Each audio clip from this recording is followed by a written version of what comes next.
And then when you go in to build that, you identify, I think, 11 characteristics. And some of them are very interesting, like staff on demand, obviously using AI and algorithms. You talk about things like community and crowd. What are some of the ones that maybe people won't realize they must have to build that EXO?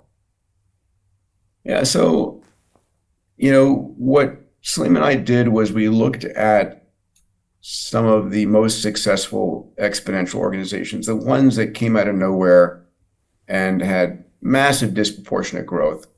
And how did they do it? What attributes did they have? They all had an MTP, but they all used some aspect of all of these. And let's pick on the few that you just mentioned, and then you can pick a few more. So, community and crowd. The ability to build a community around yourself that is you're able to leverage, that is effectively becoming your marketing organization, is becoming your idea organization. In Uber, there's a community of drivers who are you don't pay them unless they're generating revenue for them or yourself. Everyone with the app is a member of your community. And once that community is in place, you're then able to start building on top of it for Uber Eats and other Uber products. Apple has a community. Everybody with a phone who's queuing up in line to get, Apple, iPhone 27 or whatever is coming out next. We have Wikipedia with a massive community of individuals who are working for free to maintain the site and filter the site. At the X Prize Foundation, we have a large community of innovators. When we just launched a $10 million X Prize, $11 million X Prize on wildfire detection and extinction. And so we have hundreds of teams registering for that. Those teams and the members working in them are members of the X Prize community. I don't pay those teams. I don't organize those teams. There are self-organized communities out there that are going after these competitions. So community is everybody who you have a direct connection, one or second degree connection with. The crowd is everybody else out there, 8 billion individuals. And how do you tap into those individuals, right? And you tap into the crowd through competitions, through media, through all sorts of ways, but to get the crowd to become members of your community. And then at the core of your community are your employees. But one of the things that's interesting in this world where things are changing so rapidly, your employees that you have today might not be the right employees that you need a month from now or a year from now. So one of the concepts is the idea of staff on demand. And staff on demand would have never been possible 20 or 30 years ago. But today, because of the agility of global connectivity and the ability to work from anywhere and the ability for someone you've never met to display with such confidence and clarity their capabilities to you that you say, yes, you're the right person, right? It's their GitHub. It's their coding abilities. It's their marketing abilities. It's their reputation score. And so I have people who I have never met physically, but I meet them on Zoom once a week, who are core members of my team. And the staff on demand issue is the ability to aggregate the right people at the right time to do what you need to do. Now, interestingly enough, this is the way Hollywood has worked for the last 100 years. When a film got made, you basically staffed it on demand with the grips and the movie people and the staff writers and all of that. They would come together, create the movie, and then dissipate and go to the next thing. But so when you have disruptions like the pandemic, staff on demand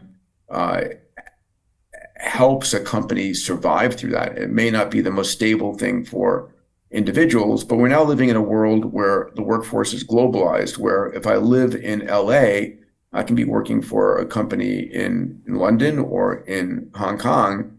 I just need to adjust my sleeping hours, perhaps. AI is obvious. I think we've said about this that AI is core to every EXO.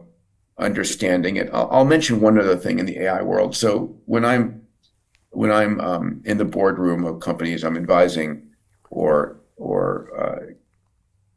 entrepreneurs I'm mentoring, it's like, listen, if you're not an AI first company, I understand that, and that's okay. But at a minimum, what you need to do as the CEO, as the leader, is identify and bring in a chief AI officer. What do I mean by that? It's someone who isn't coding or building you a large language model per se, but it's someone who understands who's out there. What's the topology look like? Who are the major players out there in the world?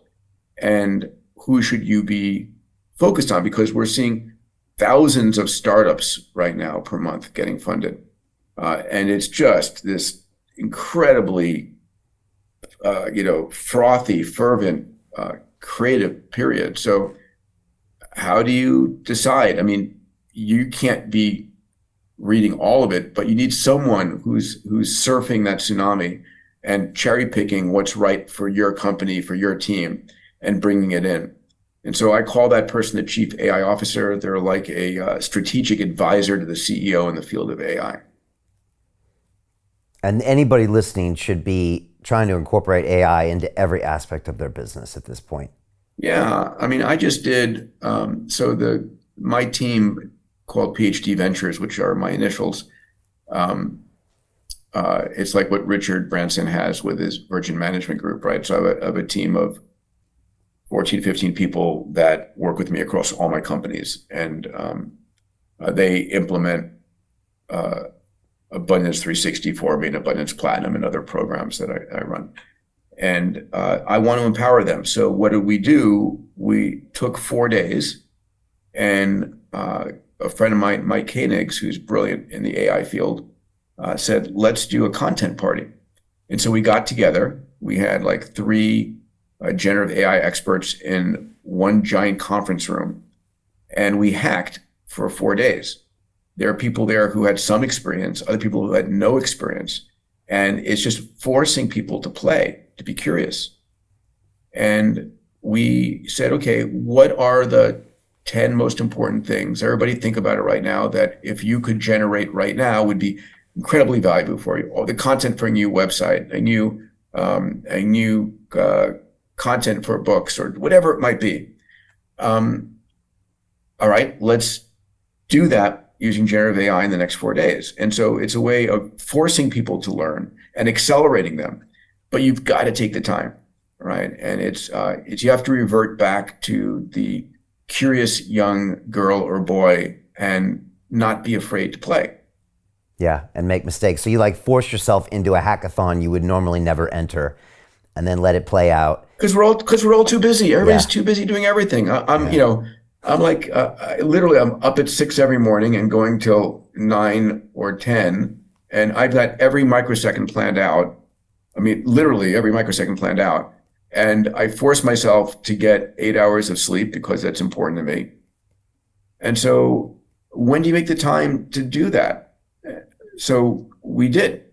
We scheduled it. I do what's on my schedule. I have one of the most amazing AIs in the planet, in the carbon life form. Esther is my chief of staff. And it's like, Esther, you run my life. If it's on my schedule, I'm going to do it. So, be careful with that power. So Jim Rickards has just recorded a video that's not available to anyone in the public. And he's going to be talking about how this upcoming recession is going to be fast. It's going to be bloody. It's going to be nasty. But at the same time, he's going to show you how you can position yourself to profit from all of this chaos. Now, we've made this video only available to our viewers. Go to londonreal.tv/Jim. Watch that immediately. I can't say enough good things about Jim Rickards. He understands the global economic system better than any guest I've ever had on London Real. His predictions are almost uncannily true, and you can learn how to profit from his vision, from his expertise, and his understanding of economics. So go to londonreal.tv/Jim or click the link below. It's an excellent, excellent look on what's going to happen in the future and how you can position yourself to profit from that.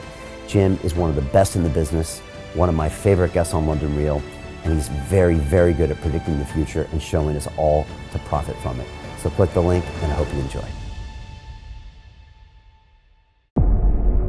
The greedy bankers are about to do it again.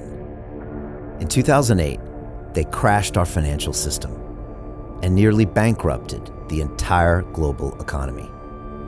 Then they received trillions of dollars in government bailouts. And after, they demanded fat bonuses paid for by you, the taxpayer. It turns out the banks haven't just been screwing the American taxpayers, they're also screwing over their investors. Turns out the banking industry is the worst place you could put your money, despite enormous taxpayer bailouts.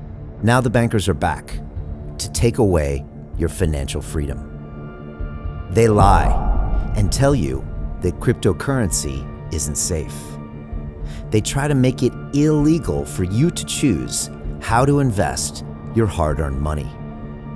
They lie and say cryptocurrency is used by money launderers and criminals. But look at the record. It's the banks themselves that launder hundreds of billions of dollars every year to the biggest criminal operations in the world. Leaked documents have revealed how some UK banks have helped criminals, money launderers and Russians under sanctions. American authorities discovered that the Sinaloa cartel moved $881 million through HSBC accounts as bank officials turned a blind eye to the illegality. The bankers lie and say cryptocurrency is not a real investment. Meanwhile, the smartest CEOs in the world are buying billions and billions of it. The truth is that banks lie about cryptocurrency because it makes them scared. The banks take $9 trillion per year of your hard-earned money, and they are worried that they will finally be exposed. They're scared because crypto means they can no longer control your money, which means they can no longer control you. They are scared because you might actually understand your money and intelligently decide what to do with it. Now is the time for us to come together, fight back, and take control. It's time to educate ourselves, our families, and our communities. Because financial education means financial freedom. We know that cryptocurrencies will help us build the new decentralized financial system of the future. A banking system that is of the people, by the people, and for the people. A banking system where access to finance is a fundamental human right. A banking system that is free and fair and welcomes all humans on this earth. The DeFi revolution is happening. We, the people, can no longer be fooled. We choose to take control of our finances. We choose to take control of our freedom. We choose to take control of our future. Join us, and let's take back our financial freedom forever.